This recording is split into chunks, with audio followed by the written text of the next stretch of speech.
What is going on, you guys? Welcome back to episode 16 of the Purple and Gold Perspectives podcast. I'm your host, Mike Javid, and today we're going to be discussing my Eastern Conference standings predictions. Please, in the comment section, please tell me what you disagree with, tell me what you agree with, and feel free to just share your opinions. So let's get right into it. So at 15, I've got pretty clearly the worst team in the NBA right now. I've got the Brooklyn Nets. I mean, they're starting they have like a lot of rookies on the team, and they're a really young team, so they want to be bad. Michael Porter Jr., Cam Thomas are just going to be shooting a lot. Chunking up bad shots. I don't think their offense will be that good. Their defense might be a little bit good to start the season, but as the vets don't really play anymore, as maybe they trade some guys, as the season continues, their defense shouldn't really be as good as it is to start the season. Obviously, Jordy Fernandez was a great coach last year, and I don't know how good he's going to be this year, considering the team isn't really that good, but we'll just have to see. Number 14, I've got the Charlotte Hornets. Pretty good team right now. It sucks putting them at 14 because they actually do have some talent with LaMelo, obviously. Brandon Miller is back from injury. Miles Bridges. You have Colin Sexton, who they traded for Yusuf Nurkic. But the starting center, Mason Plumlee, I guess. I don't even know who's going to be. It's just not really a good team right now. I don't really know how else to put it. There's just a lot of teams better than them, and they're trying to tank. They probably go one more year tanking. Maybe next year they could take a jump, but it's definitely not going to be this year. This team is just not that good. Number 13, I've got the Washington Wizards. I think this is actually a pretty underrated team right now. They really remind me of the Jazz from a couple years ago, where they would just be like mid to start the season. Maybe they're like 10 games under 500 by the trade deadline. Somewhere maybe like, I don't know, like 17 and 27. Or I guess that would be too low. Maybe like 21 and 31 at the deadline. And then they trade some guys like Chris Middleton, maybe.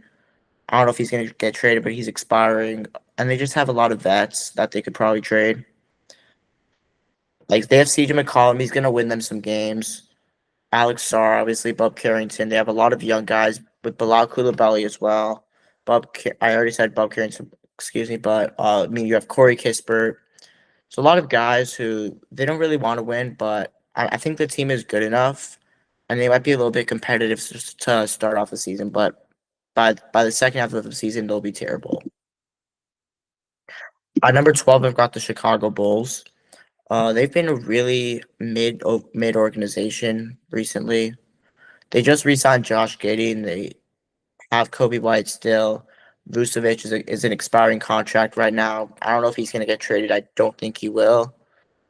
They might try to make the play-in again. I think they will try. They're not going to be tanking like the Nets, Hornets, Wizards, all those trash teams. But, I mean, their team just isn't really good. It's not a roster that you're going to really like make the playoffs with. I'm sure they'd hope to make the playoffs, considering they did make the play in last year, and they're still a pretty young team. But they're just not a good team right now. Number 11, I've got the Miami Heat. I originally had them in the top 8, but after we found out that Hero, he's gonna miss some time to start the season, they might get off to a pretty slow start. They do have Norman Powell, which will help with that problem. And Eric Spoelstra's gonna like win them games. They always just somehow find a way to make the play in, which it really hurt not putting them in the play in. I wanted to put them in there, but I just couldn't do it. The roster it's not really good. They could definitely make the playoffs. I wouldn't be shocked. They could finish right here at 11, where I'm predicting. Their ceiling is probably around like 6, I'd say. But overall, Miami's just not really a good roster right now. They have a little bit of depth with like,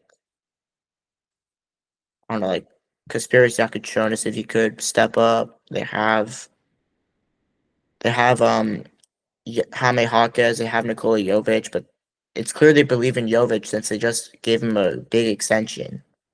So it's just going to be an interesting season for them. Number 10, I've got the Boston Celtics. Obviously, with Tatum out for the season, it might be tough. But if Tatum returns by like February, they could definitely finish in the top six. But even before that, like their rosters, it's not bad. I think it's a pretty mid roster overall, but the Eastern Conference around here, it's like pretty. It's gonna be pretty close from like five to 10. I think the East will be really close. Obviously, they're gonna need a big season out of Jalen Brown. Derek White's gonna have to step up. I could see Peyton Pritchard, being an MIP candidate if he can average like 18 points a game, which I think he could, while starting and just being a lead playmaker. Number 9, I've got the Philadelphia 76ers. They could definitely finish top 4 if they could stay healthy. I wouldn't be shocked. They could definitely finish at 13 if they are injured like last year. I have them right in the middle at 11. Embiid, I don't know how many games he's gonna play. It really a lot depends on him. If he can play like 20 or 40-ish games, they'll probably finish right around here. If he can play more than that, they'll probably finish higher. We Nobody knows what's up with the Sixers. I think they're by far the hardest team to predict, but just because you don't know what's gonna happen with injuries. Obviously, Tyrese Maxey, Paul George. Hopefully, we can see a bounce back year from Paul George. If you're a Sixers fan, they really need to. They really need him to step up as a third option behind Maxey and Embiid, and then they need him to step up even more when Embiid's out because he's definitely gonna miss games on back to backs. Number 8, I've got the Indiana Pacers. They did lose Tyrese Halliburton, which I understand. They also lost Miles Turner, but they have the depth with. They have Andrew Nemhard. They have Aaron Nesmith. Pascal Siakam's still going to be their best player. He's really good. Their center depth isn't great, but their bench is pretty good with like Obi Toppin, Benedict Mathurin, TJ McConnell, Ben Shepherd. If Jarace Walker can break out, that'll be really huge for them. Overall, I really don't mind this roster. I think it'll actually be pretty good. They're gonna play really hard every single game. So I think that's what's gonna matter the most for them. Number 7, I've got the Toronto Raptors. Probably my biggest jump in the. Actually, no, I think I have one more bigger jump. But Toronto, they're an interesting team because you have Emmanuel Quickly, RJ Barrett, Brandon Ingram, Scotty Barnes, Jakob Poeltl. A lot of very talented players. The problem is I'm just worried about the fit. Ingram's a pretty ball dominant player. And then like you have RJ Barrett, Emmanuel Quickly, guys who rely on the ball. Jakob Poeltl's a post up big, and like all these guys are just like they all kind of want the ball in their hands. I've always felt so. I think their floor is pretty high, but I don't really know how far they could go in the playoffs this year because I think this roster it's set up to be pretty mid for the next 10 years. They still have like Grady Dick, who's going to be pretty good. They just drafted Colin Murray Boyles. They have Ochai Baji and just some other players, but nothing that good. Number 7, I've got the Toronto. Or I've got, or my, excuse me, number 6, I've got the Milwaukee Bucks. This might be a little bit high for some people, but having Giannis Antetokounmpo on your roster always gives you a chance. Obviously, they waived Damian Lillard, but getting Miles Turner, pretty good signing right there. He's gonna fit very well next to Giannis offensively. I think Cole Anthony could break out starting on a new team, just a new start for him. That's gonna be huge. They still have like Gary Trent. They just extended AJ Green. They still have Torian Prince, Kyle Kuzma. Hopefully, we could see him play a little bit better than he did last year. But yeah, just having Giannis gives you a chance, and I do believe Gabe Vincent, or I don't know why I said Gabe Vincent, but I do believe they could trade for a point guard. We'll see who that is, but I don't know. That's just like Anthony Simons, for example. Who knows? Maybe the Bucks could pull off a trade for him. He could start at point guard during the second half of the season. At number 5, I've got the Detroit Pistons. Obviously, Cade Cunningham is one of the best point guards in the league and one of the best young stars we have in this league. So I'm very excited to watch him with this Pistons team. Ivy is out for 4 weeks to start the year, which I guess I would say it's a big blow for them, but they had a better record without him last year. So I wouldn't even say it's that big of a blow for the team, just more of a big blow for Ivy. We'll see if they can bring back Malik Beasley. That would be huge, but they still have they have Karis LeVert, Duncan Robinson. Those guys are going to be shooters. They'll replace Beasley and Tim Hardaway Jr. Jalen Duren was great in the second half of last year's season. Star Thompson's going to be really good. We'll see if they trade Tobias Harris. He is expiring, and he's making like 30 mil. They should probably trade him. Might as well use that 30 mil for something good. If they don't, though, he's still a good role player to have.